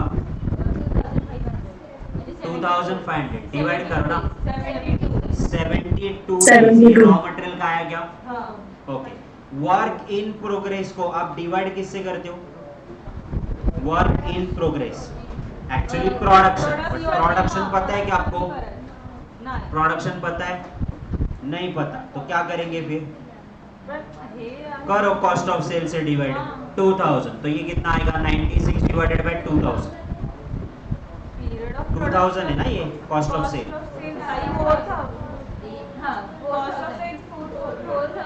4 है कि 2 है? 4 है क्या ये? मेरे पास वो ब्लर दिख रहा है. This is 4000. तो ये कितना हुआ? 24. फिनिश गुड्स इन्वेंटरी 1,20,000, इसको भी कॉस्ट ऑफ सेल से डिवाइड करेंगे, तो ये कितना? 30 दिन. 1,20,000 डिवाइड बाय 4,000 हो 30 days. और डेटर्स को क्या करोगे 1,50,000 divided by sale Sales 5,000. 30. Okay और क्रेडिटर्स को डिवाइड किससे करो Purchases. 1,00,000 divided by 250. 40. 40. कितना आया 40. 40 ओके तो 72 प्लस 24 प्लस 30 प्लस 30 माइनस 40 कितना आया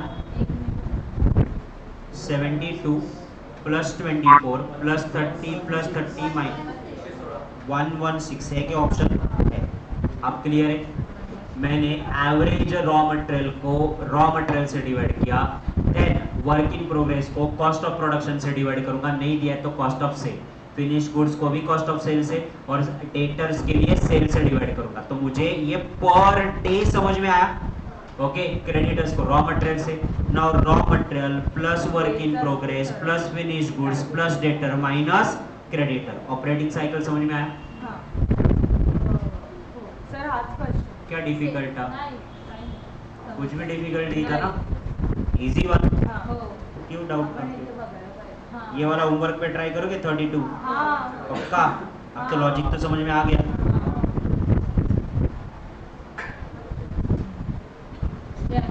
हाँ पण ओके 56 नंबर के एमसीक्यू पे आ जाओ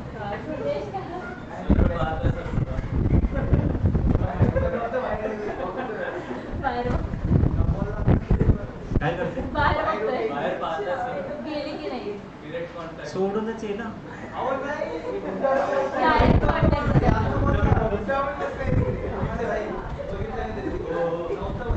56 वाले एमसीक्यू पे आ जाओ 56 ये आपका थ्योरी कंसेप्ट क्लियर करेगा 56 एमसीक्यू आए क्या 56 मिला the cost of holding the inventory अगर स्टॉक को होल्ड करना है आपको तो कौन सा कॉस्ट कैरी करना पड़ेगा carrying cost yes ordering cost yes stock out cost yes और अब होल्ड करना है ना आपको सारे खर्चे करने पड़ेंगे पटकन उठन तिकडे very good 57 dash is a cost of keeping and maintaining the inventory Carrying in cost. usable condition keeping and maintaining the inventory पूछा है तो it is a carrying cost includes storage cost wage cost of personnel cost of utility of All of the insurance or all of the above so it is a all of the above inventory carrying cost directly proportionate to the level of inventory so this is true then True. a cost associated with placing each order is ordering cost ordering cost is associated with procurement of inventory which has been done out of stock and need to be stocked immediately ordering cost or stock out cost stock immediately चाहिए ना आपको that's why it is called stock out cost urgency में goods लेके आएंगे तो आपको पैसे भी ज्यादा देने पड़ेंगे ओके नाउ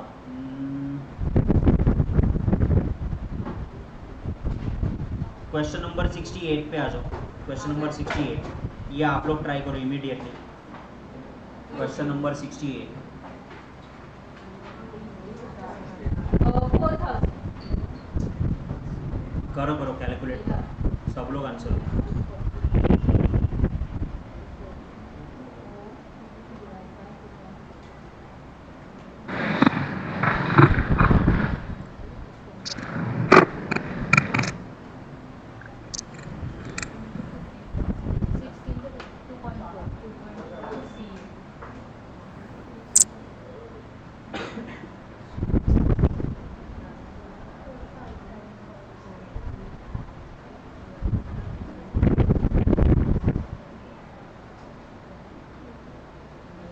बारा हजार 4000 हो आलं.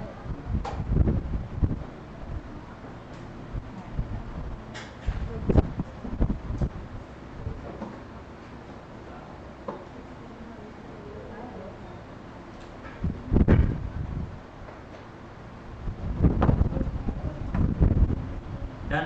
हाँ 4000 सबका आया, हाँ ओके कोई डाउट नहीं है ना? नहीं ओके 2 सेकंड के लिए यहाँ पे देखिए। Experience of the firm being stock out summarise as follows. 500 unit एक बार ऑर्डर देना पड़ेगा, प्रॉफिटेबिलिटी 1, 400 2, 2, 250 3, 300 4, 4, 50 10 टाइम्स ऑर्डर देंगे तो profitability percentage 10, 0 number of order देंगे तो नंबर ऑफ टाइम्स 18 और profitability. The figure indicate that the percentage of the firm that has been out of the stock. कितनी बार स्टॉक आपका आउट हुआ था? स्टॉक आउट कॉस्ट कितनी आपकी 40, कैरिंग कॉस्ट कितनी आपकी 20। Determine the optimum level of stock out. Optimum level of stock out आपको कैलकुलेट करना है, तो कैसे करें कैलकुलेट? बोलो कैसे कैलकुलेट करें? स्टॉक आउट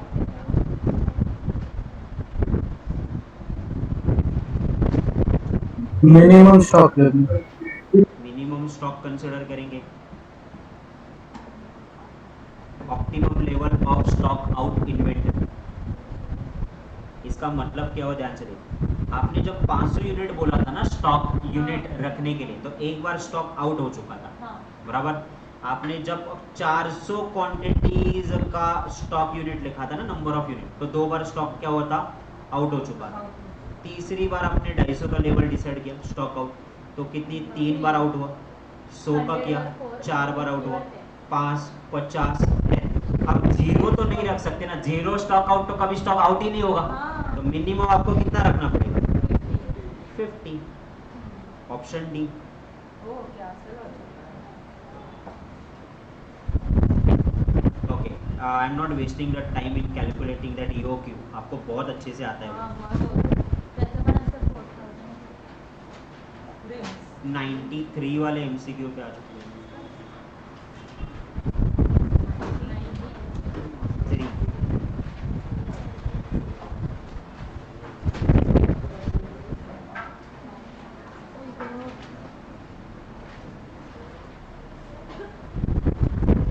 मिला क्या?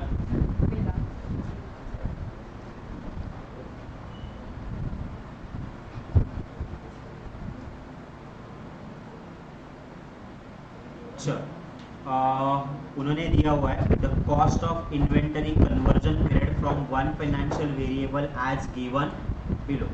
सेल आपका कितना था? 7936। कॉस्ट ऑफ गुड्स सोल्ड कितना था आपका? 7036। इन्वेंटरी दिए उन्होंने 2011, 12, 12, 13। बिल्स रिसीवेबल दिया हुआ और बिल्स पेएबल दिया हुआ। आपको निकालना क्या है कि इन्वेंटरी का कन्वर्जन पीरियड आपका कितने दिन का है, ये कन्वर्जन पीरियड आपको निकालना है। उसी पे बेस पे आपको एक और क्वेश्चन दिया हुआ है 94। बिल्स रिसीवेबल का कन्वर्जन पीरियड आपको निकालना है फ्रॉम द फाइनेंशियल वेरिएबल। तीसरा आपको बिल्स पेएबल का कन्वर्जन पीरियड निकालना है, और चौथा आपको कैश कन्वर्जन का पीरियड निकालना है। तो कैसे कर सकते हैं, सोचो।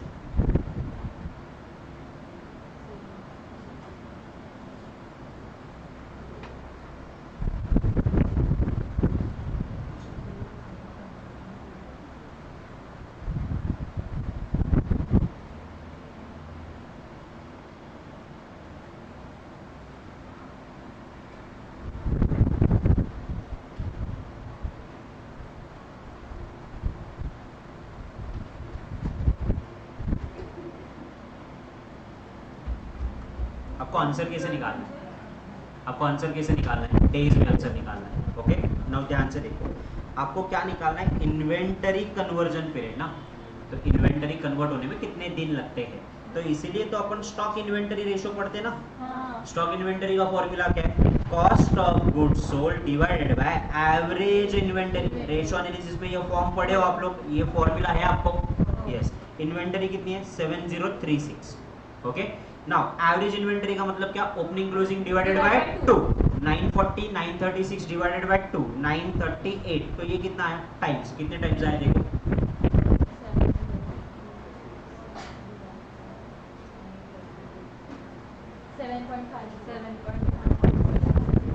7.50।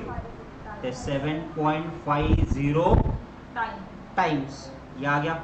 नाउ 7.50 टाइम्स आपका आ गया, तो आपको क्या करना है, इसको टाइम्स को डेज में कन्वर्ट करना है। तो डेज में आपको कन्वर्ट कैसे करोगे मुझे बताओ। साल भर में कितने दिन होते हैं? 360। तो do it on a calculator. 360 divided by 7.50 कितना है? 48। यानी ऑप्शन कौन सा है? Option C. अब लॉजिक लग गया तुमको, लगा कि नहीं लगा? डन ना? क्लियर ना? अब ऐसे कैसे किसका निकालोगे? Bills receivable, bills payable and cash conversion का निकालो। चलो करो।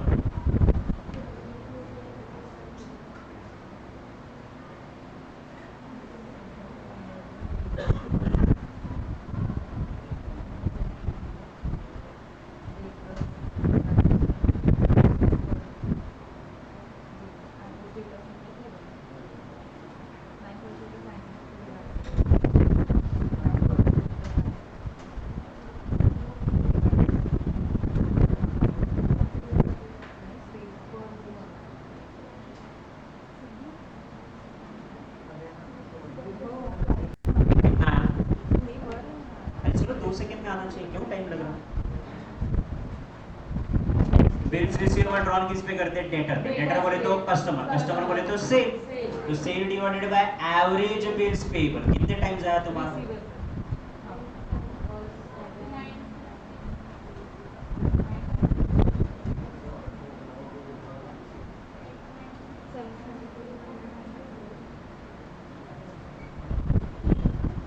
चलो मैं बता दूं।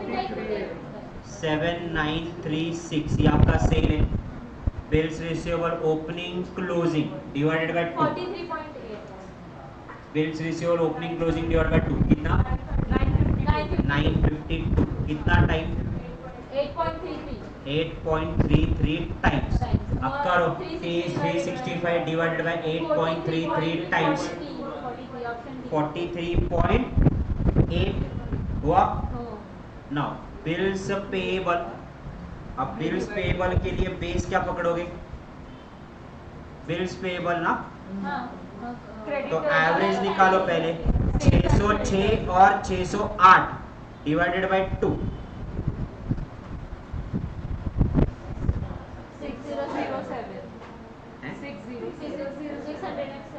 607। तो 607 तो 365 इंटू 607 अगर करोगे तो किस पे कैलकुलेट करोगे? ये सबसे ज़्यादा इंपॉर्टेंट है ना। डिवाइड किससे करोगे?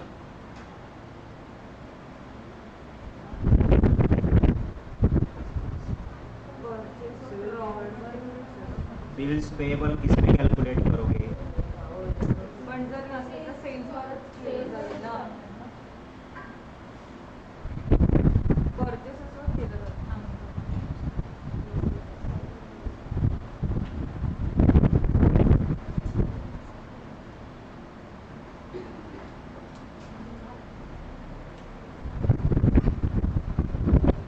बिल्स पेएबल जनरली क्रेडिटर्स पे निकालते, परचेज पे निकालते। परचेज पता है? नहीं। तो sale 7936 divided by 907। Am I right? नहीं 607। 607। तो ये कितना है? 13.07। तो 365 डिवाइडेड बाय 13.07। एक मिनट 7036 डिवाइडेड बाय 607।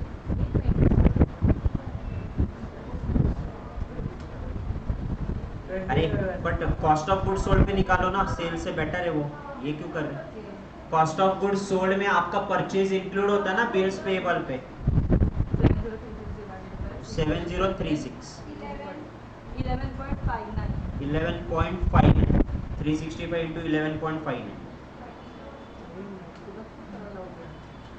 ये डिवाइड करना है।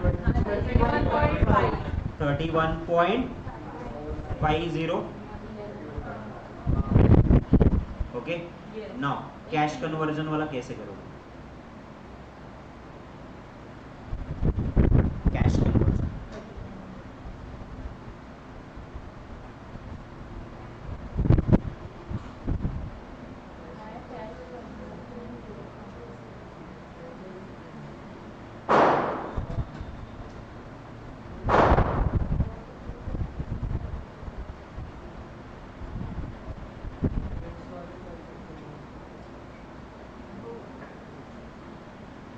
Cash conversion?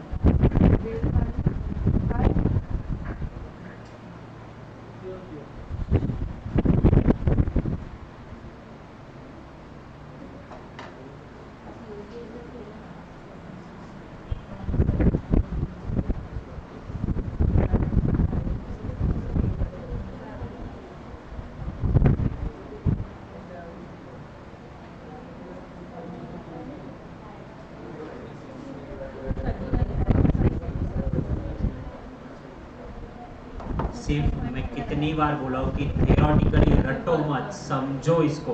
Cash conversion ratio निकालना है ना, तो कैश कन्वर्ट किस में होता है? Raw material, finish goods, debtor, वापस कैश।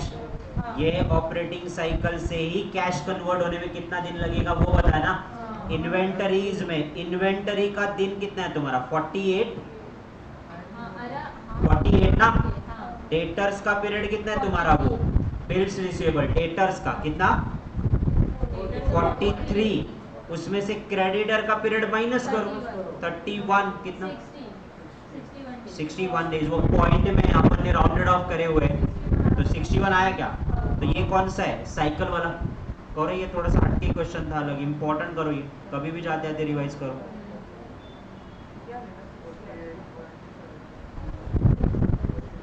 ठीक, दो कैश वाला पार्ट दिखाना ना लिखो। कौन सा वाला? कैश वाला पार्ट? अरे ये वाला लास्ट, हाँ हाँ इन्वेंटरी में डेटर्स ऐड होगा, क्रेडिटर्स माइनस होगा, तो this is way it is converted into cash ना। हाँ सर, ओके सर, ओके। वो मैंने राउंडेड ऑफ किया, 61 आना चाहिए था।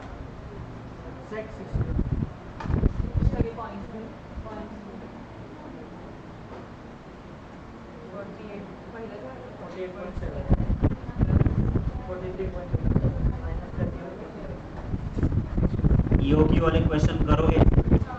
कितने एमसीक्यू आपको ये आज?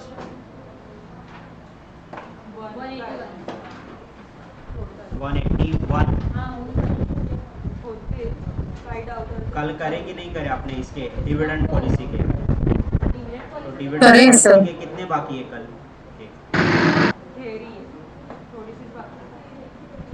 थ्योरी तो मैंने घर पे बोला था, प्रैक्टिकल वाले तो अपन ने आज करवाया ज़्यादातर। तो कितने 30-40 एमसीक्यू बाकी रहेंगे? 30-40 पकड़ते अपन। और ये इस पे आज वर्किंग कैपिटल वाले। ओके, मैं थ्योरी पर डिलीवर कर रहा हूँ आपका कैपिटल बजटिंग का एमसीक्यू सॉल्व अभी मत करो। आज कौन से करो? आज आपके वर्किंग कैपिटल के एमसीक्यू करो, और ये जो आपका बैकलॉग बचा है उतना करो। मेरे पास टाइम कम है, तो मैं सिर्फ अभी आज थ्योरी डिलीवर करके रखता हूँ। कौन सी वाली? कैपिटल बजटिंग की। उसका रिमेनिंग पार्ट अपन कल क्वेश्चन में कन्वर्ट करने के। तो कैपिटल बजटिंग वाले चैप्टर पे आ जाओ। तो ये चैप्टर सिमिलर होगा ना, वो कॉस्ट बजट ओके, मैंने एक चीज बोली थी आपको, गोल्डन रूल 30 मिनट्स वाला। वो 1 तारीख के लिए सीए में हो गया ना तुम्हारा? सीए में के 14 चैप्टर है, तो आज से शुरुआत करो।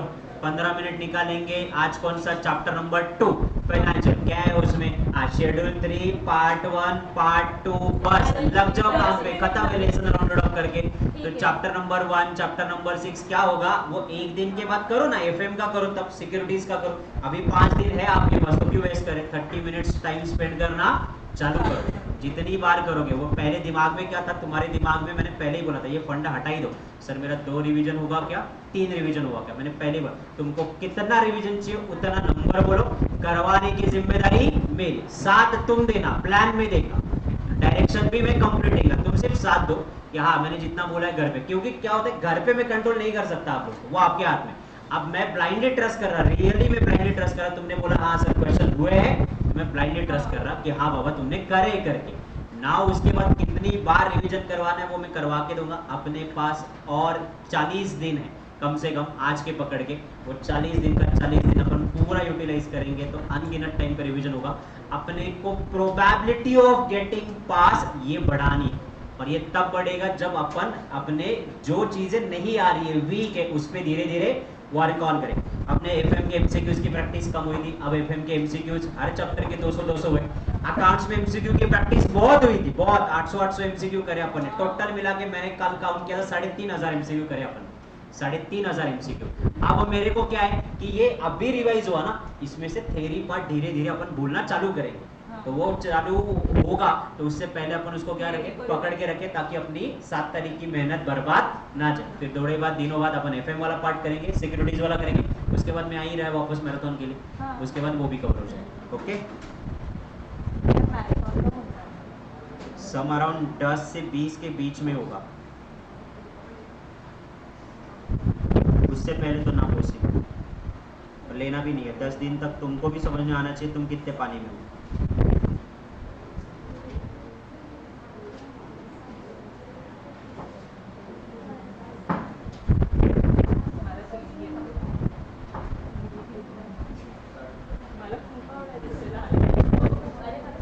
मी अगदी लाईव्ह कोड पण घेतले ते लहान मुलांचे. ओके चलो, कैपिटल बजटिंग वाले पार्ट पे आ जाओ, page number second chapter.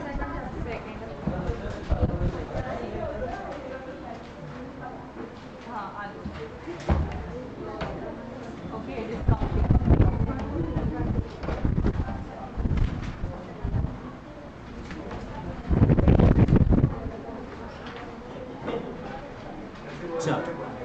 Time value of money is an important and fundamental concept of the finance, which means the money has a time value, and this is to say that बोंड्या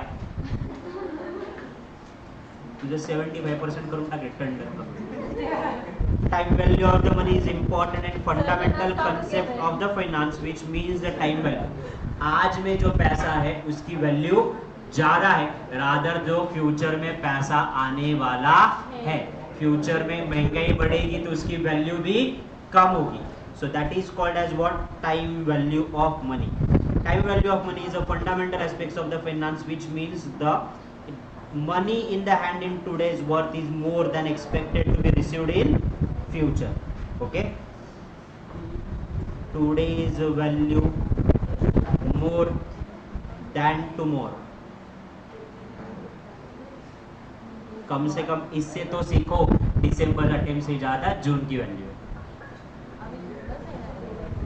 है. कुछ महाभक्त बैठे हुए, जे self study करते मैं तो हंस रहा था, इतना हंसा हूँ मैं. बस मैं पूछा एक को क्या कर, सेल्फ स्टडी, बस उसके बाद यूटर्न लेके रिटर्न. मैंने बोला मेरे को पागल कुत्ते ने काटा, मैं तो ऐसे टाइम पास, मेरे को कुछ नहीं हो रहा है इसलिए मैं रिवीजन ले रहा.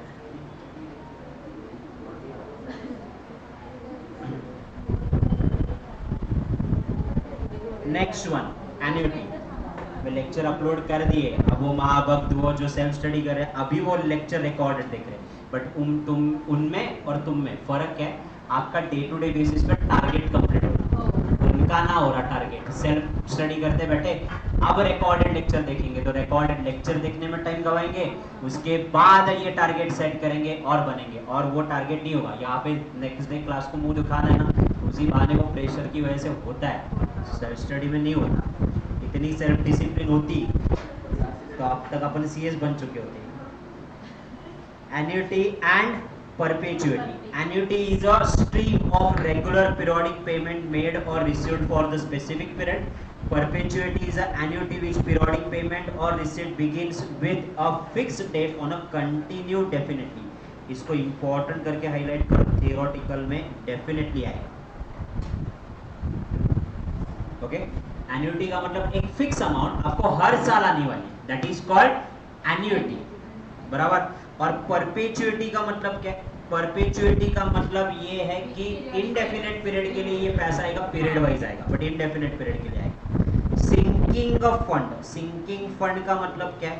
The fund for the future payment, fund for the periodic payment या फ्यूचर पेमेंट बोल. Okay, what is sinking fund?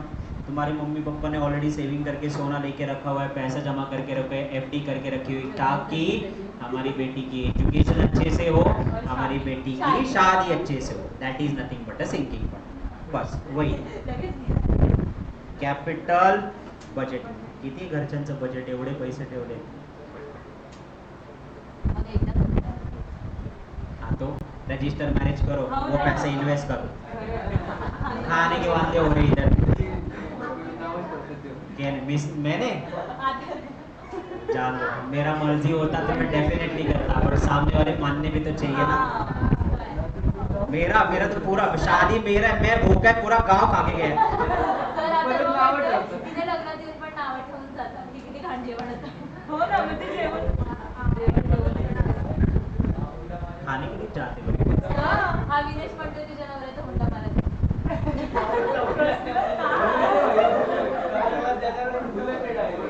तुला मुलगी मिळते तेच बघ, हुंड्याची अपेक्षा धरू नको. विचार तुझा काय? Capital budgeting refers to the long term planning proposed for the capital outlay and their finance. Capital budgeting में दो चीजें इंपॉर्टेंट है. पहला लॉन्ग टर्म प्लानिंग है.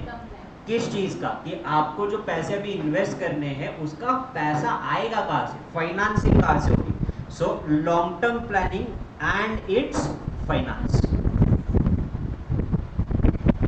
Importance of the capital budgeting. Capital budgeting decision affect over the long period of time span.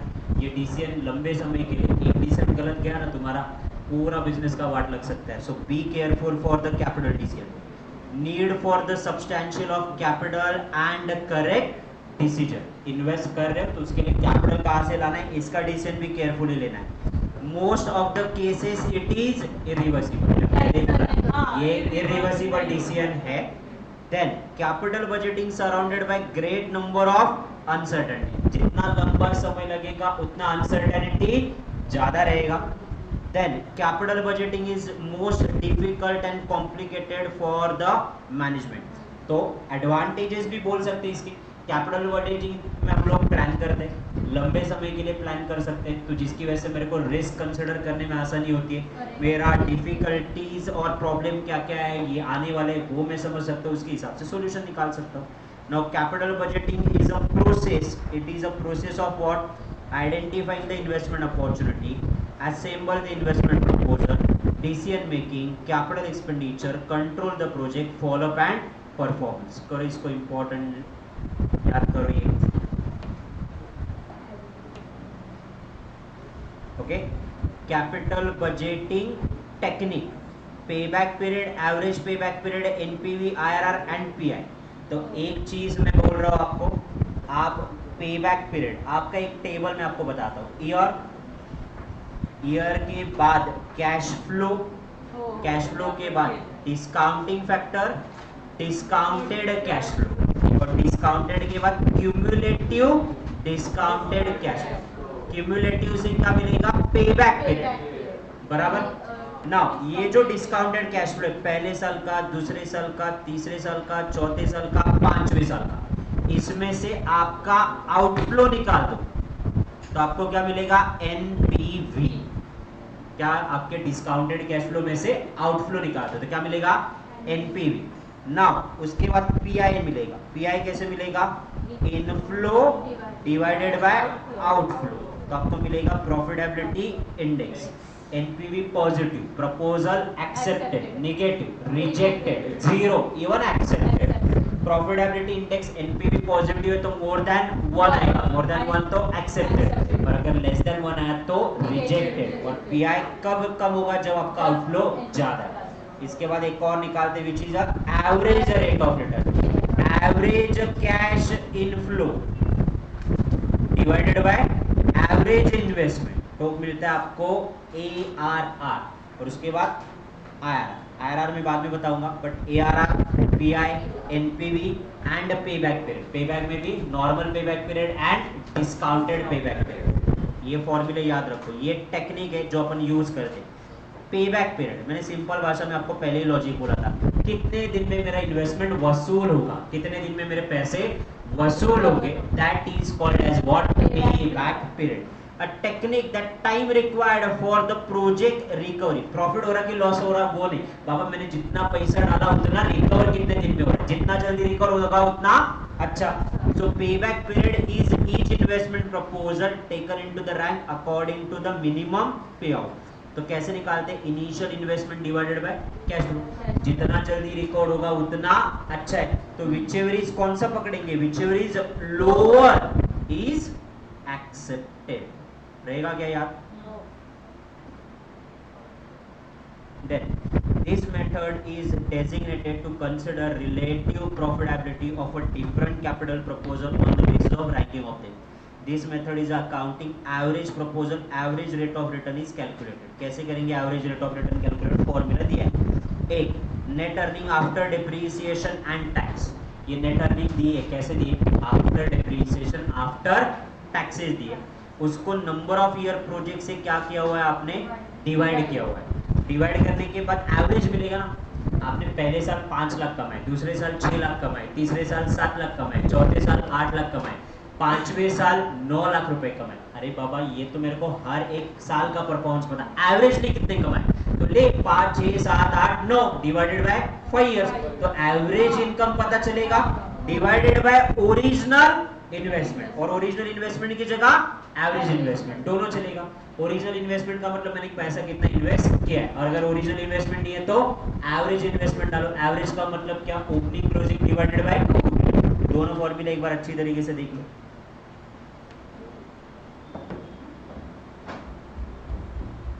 एफएन में confidence बढ़ा अभी हाँ बहुत अच्छे से, टेंशन नहीं।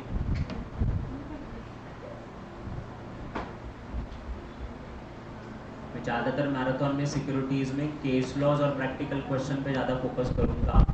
डोंट एक्सपेक्ट दैट कि ये सारे टॉपिक वापस, वो theory and listing process, buyback process कितनी बार बताओ, वापस बताने से ना आपका वैल्यू एडिशन होगा। तो I will completely amendment check करेंगे, केस लॉज करेंगे, और उसके अलावा प्रैक्टिकल क्वेश्चन ज़्यादा करेंगे। प्रैक्टिकल क्वेश्चन 20 मार्क के आएंगे।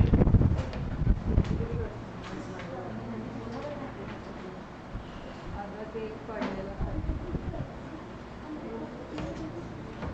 मेरा बैकअप प्लान वही है सिक्योरिटीज में, 20 मार्क का प्रैक्टिकल क्वेश्चन, 30 मार्क का पार्ट बी, 50 मार्क, 50 में से याद 40 लेके आओ, काम खत्म है तुम्हारा। एग्जाम 22 मार्क का मिल रहा है। मिला तो सबसे बेटर है। डन। सीए में तर खूपच भारी. तर exemption.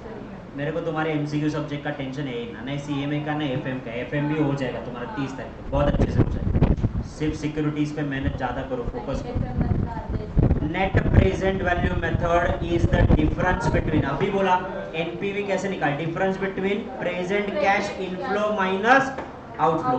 लिखो यहाँ पे इनफ्लो माइनस आउटफ्लो।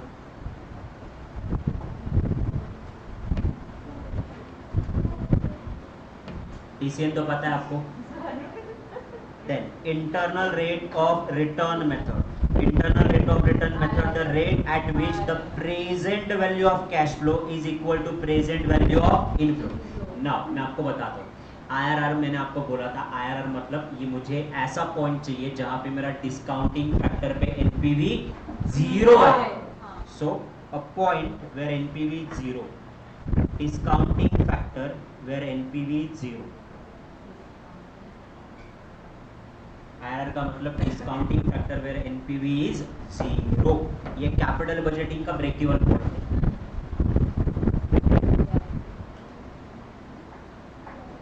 हां बरं.